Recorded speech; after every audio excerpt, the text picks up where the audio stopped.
Good morning, Manang Leads here. Ayan, gusto kong ipakita sa inyo ang Burnham Park ngayon. I mean, particularly dito sa sa Rose Garden. Pero wala nang roses na na sila. Hindi yata season ng rose ngayon kaya. Pero ganito siya ngayon. Stalls ang mga yan. Pero hindi pa sila bukas. Maaga kami.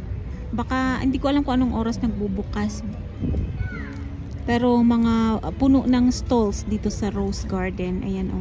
Yung iba open na sila. Pero karamihan sarado naman. Hindi ko alam kung magbubukas ba ang mga yan in a later time or talagang may date lang or hindi pa siya nabubuksan para sa market encounter. Ayan. Feeling ko mas maganda kapag gabi kasi iilaw lahat yung mga lights, Christmas lights na yan, iilaw yan. Kaya maganda sa gabi mamasyal dito. Kasi as in, punong-puno ng Christmas decors. Christmas decors na lahat ng makikita mo dito sa Rose Garden. Ayan. Maganda dito sa banda rito kasi malapit sa restroom, malapit sa information center, o di ba? Ayan. Okay.